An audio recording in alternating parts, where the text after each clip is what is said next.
সংবাদ সবাইকে স্বাগত জানাচ্ছি। আমি ফিরোজ তোহা। শুরুতেই সংবাদ শিরোনাম। ইসরায়েল ফিলিস্তিন পুরোদমে যুদ্ধ চলছে, আর এই যুদ্ধের সর্বশেষ আন্তর্জাতিক গুরুত্বপূর্ণ আপডেট সংবাদ জানিয়ে দিব। শুরুতেই শিরোনাম, হিজবুল্লাহর সাথে ইসরায়েলের সংঘাত আঞ্চলিক যুদ্ধ শুরু করতে পারে, আমেরিকার হুঁশিয়ারি। এরপর জানাবো সুখবর, ইসরায়েলিরা দলে দলে ফিলিস্তিন থেকে পালিয়ে যাচ্ছে, ইসরায়েলের পতন ঘনিয়ে আসছে। এদিকে ইসরায়েল সংশ্লিষ্ট জাহাজে হামলা চালাতে নতুন ক্ষেপণাস্ত্র ব্যবহার করল ইয়েমেন। আরও জানিয়ে দেব, ইউক্রেনের রণক্ষেত্রে পশ্চিমা অস্ত্র, উচ্চপদস্থ কমান্ডারকে বরখাস্ত করলেন জেলেনস্কি। আবারও ব্যালিস্টিক ক্ষেপণাস্ত্র নিক্ষেপ করল উত্তর কোরিয়া।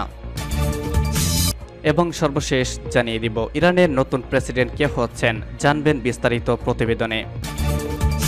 হিজবুল্লাহর সাথে ইসরায়েলের সংঘাত আঞ্চলিক যুদ্ধ শুরু করতে পারে, আমেরিকার হুঁশিয়ারি। মার্কিন প্রতিরক্ষামন্ত্রী লয়েড অস্টিন হুঁশিয়ারি উচ্চারণ করে বলেছেন, লেবাননে ইসলামী প্রতিরোধ আন্দোলন হিজবুল্লাহর সাথে ইহুদিবাদী ইসরায়েলের সংঘাত আঞ্চলিক যুদ্ধের কারণ হতে পারে। ইসরায়েলের যুদ্ধমন্ত্রী ইয়োব গ্যালান্টের সঙ্গে গতকাল পেন্টাগনে এক বৈঠকে একথা বলেন অস্টিন। তিনি বলেন, আরও উত্তেজনা বা সংঘাত ছড়িয়ে পড়া ঠেকানোর জন্য কূটনীতি হচ্ছে সবচেয়ে ভালো উপায়। হিজবুল্লাহর সাথে ইসরায়েলের যুদ্ধে আরেকটি আঞ্চলিক যুদ্ধ ডেকে আনতে পারে, যার পরিণতি হবে মধ্যপ্রাচ্যের জন্য অত্যন্ত ভয়াবহ। লয়েড অস্টিন জানান, চলমান সংঘাতের কারণে লেবানন এবং ইসরায়েলের যে সমস্ত মানুষ ঘরবাড়ি ছাড়তে বাধ্য হয়েছে তাদেরকে বসতবাড়িতে ফেরত আনার বিষয়ে জরুরি ভিত্তিতে আমেরিকা কূটনৈতিক তৎপরতা শুরু করেছে। সম্প্রতি ইহুদিবাদী ইসরায়েল লেবাননের বিরুদ্ধে সর্বাত্মক যুদ্ধ শুরু করার হুমকি দিয়েছে। এছাড়া অবৈধ এই শক্তি গাজায় 8 মাসের বেশি সময় ধরে বর্বর আগ্রাসন চালিয়ে প্রায় 38,000 ফিলিস্তিনিকে শহীদ করেছে। এরপরেও যুদ্ধ শুরুর বিষয়ে লেবানন উস্কানি দিচ্ছে বলে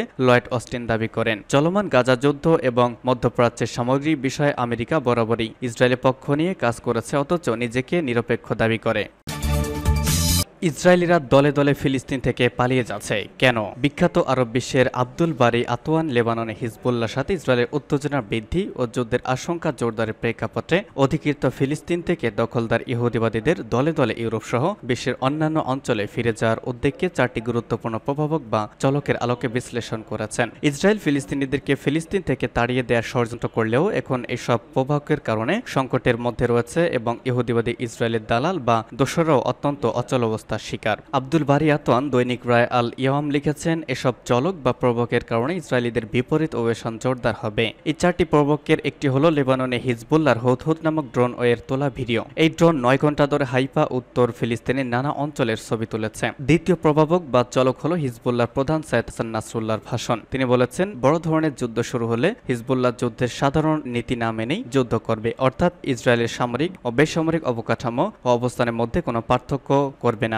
হিজবুল। তৃতীয় চলক হলো ইসরায়েলি কর্মকর্তারা বলছেন, ইসরায়েলের বিদ্যুৎ কেন্দ্রগুলোর ওপর হিজবুল্লাহর হামলা হলে ইসরায়েল পুরোপুরি অচল হয়ে পড়বে। আর চতুর্থ চলক হলো গ্যালিলি অঞ্চলের ওপর হিজবুল্লাহর হুদহুদ নামক 2 ড্রোনের উড্ডয়ন। এই ঘটনা ইসরায়েলিদের মধ্যে ব্যাপক আতঙ্ক সৃষ্টি করছে। আওয়ান বলেছেন, 76 বছর পর আমাদের স্বপ্ন বাস্তব রূপ নিতে শুরু করেছে। গাজা ও পশ্চিম তীরের বীর প্রতিরোধ যোদ্ধাদের ত্যাগের কারণেই আজ লেবানন, ইয়েমেন ও ইরাক প্রতিরোধ অক্ষে যোগ দিয়েছে। তিনি আরো বলেছেন, ফিলিস্তিনের তথা স্বদেশের মাটিতে ফিলিস্তিনিদের ফিরে আসা অতীতের যে কোনো সময়ের তুলনায় অনেক কাছে ঘনিয়ে এসেছে।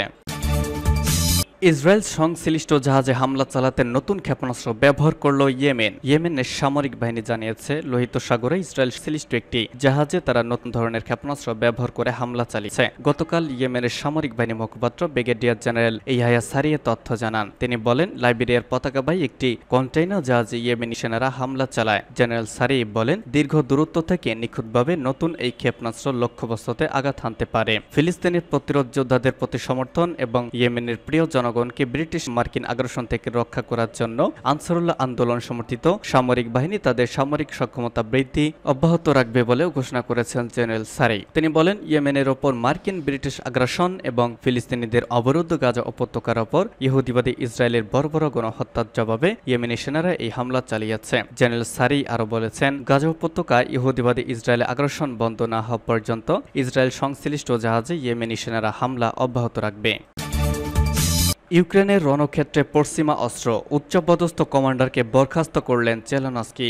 রণক্ষেত্রে সম্মুখভাবে ইউক্রেনীয় ইউনিটগুলোর কাছে পৌঁছেছে পশ্চিমাদের পাঠানো অস্ত্রসমূহ। ওয়াশিংটনে কয়েক মাসের রাজনৈতিক বিতর্কের মুখে ইউক্রেনের জন্য পশ্চিমা অস্ত্র সরবরাহের একটি প্যাকেজ দীর্ঘদিন আটক ছিল। কয়েক মাস বিলম্বের পর ইউক্রেনের জন্য $61 বিলিয়ন এই প্যাকেজের অনুমোদন দেয় মার্কিন কংগ্রেস। এদিকে যুদ্ধের মধ্যেই উচ্চপদস্থ এক কমান্ডারকে বরখাস্ত করলেন ইউক্রেনের প্রেসিডেন্ট ভলোদিমির জেলেনস্কি। $61 বিলিয়ন এই প্যাকেজের আওতায় এখন ইউক্রেনীয় ইউনিটগুলোতে একটি নতুন অস্ত্র সরবরাহ প্রয়াস আসতে শুরু করেছে। এই প্রতিবেদনে এমনটি জানিয়েছে বার্তা সংস্থা রয়টার্স। দনেতস্ক অঞ্চলে গোলাবারুদের একটি ইউনিট সাংবাদিকরা যখন পরিদর্শন করছিলেন, তখন রুশ সেনাদের মনোযোগ ছিল যুদ্ধক্ষেত্রের 1000 কিলোমিটার মধ্যে দনেতস্কে তাদের ধীর অগ্রগতি। প্রয়োজনে M109 স্বচালিত হাউজার থেকে গোলাও ছুড়েছিল তারা। এর আগে সেনারা জানিয়েছিল শত্রুর বিরুদ্ধে 155 মিলিমিটার রাউন্ডের গোলা ব্যবহার সীমিত করতে তাদের বাধ্য করা হয়েছিল। তখন পদাতিক বাহিনীকে আরও এগিয়ে নিতে সক্ষম ছিল তারা, তবে তাদের এটি করা থেকেও বিরত রাখা হয়। নাম প্রকাশ করতে অনিচ্ছুক 46 বছর বয়সী এক ইউনিট কমান্ডার জানান, সেখানে কামানের গোলার অভাব ছিল, গোলাবারুদও ভাগ করে দেওয়া হয়েছিল। এটি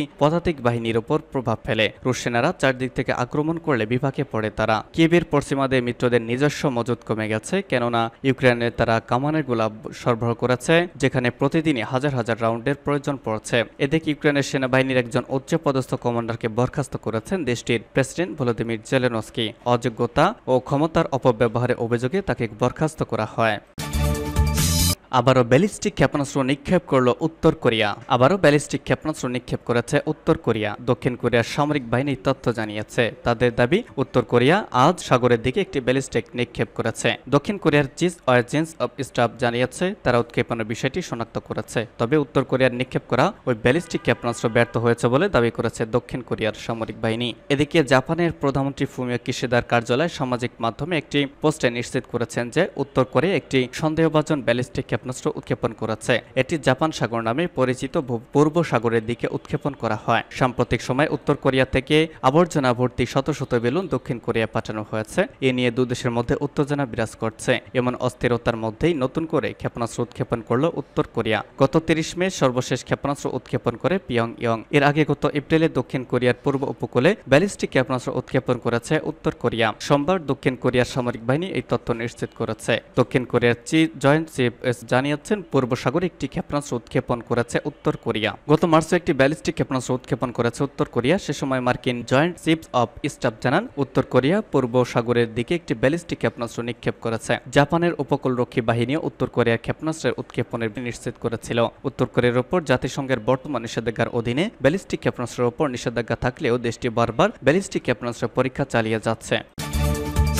সর্বশেষ জানিয়ে দিব ইরানের নতুন প্রেসিডেন্ট কে হচ্ছেন। চলতি বছরের মেতে এক হেলিকপ্টার দুর্ঘটনায় ইরানের প্রেসিডেন্ট ইব্রাহিম রাইসি নিহত হন, যে কারণে দেশটিতে এখন নির্ধারিত সময় 1 বছর আগে প্রেসিডেন্ট নির্বাচন অনুষ্ঠিত হতে যাচ্ছে। আগামী শুক্রবার ইরানের নতুন প্রেসিডেন্ট নির্বাচনে ভোট দিবেন দেশের নাগরিকরা। এই নির্বাচনে প্রেসিডেন্ট পদে প্রার্থী হিসেবে নাম নিবন্ধ করেছেন 80 জন। এর মধ্যে মাত্র 6 জনের প্রার্থিতা অনুমোদন করেছে দেশটির আলেম ও আইনবিদদের নিয়ে গঠিত প্যানেল গার্ডিয়ান কাউন্সিল, যা দেশটির সর্বোচ্চ নেতা আয়াতুল্লাহ আল খামেনির তত্ত্বাবধানে গঠিত। দেশের কেউ এই গার্ডিয়ান কাউন্সিলের সর্বোচ্চ নেতার কাছে জবাবদিহিতা রয়েছে। যাই হোক, ইরানের প্রেসিডেন্ট নির্বাচনের চূড়ান্ত 6 প্রার্থীর মধ্যে 5 জনই কট্টরপন্থী এবং 1 জন মধ্যমপন্থী। চলুন জেনে নেওয়া যাক তাদের বিষয়ে। আমির হোসেন গাজীজাদে হাশেমি, এরপর মোহাম্মদ বাগিরি কালিবফ, আরও আছে সাইদ জালিলি, মুস্তফা পুর মোহাম্মদী, এদিকে আলী রেজা জাকানি, মাসুদ পেজেশকিয়ান সহ মোট 6 জন।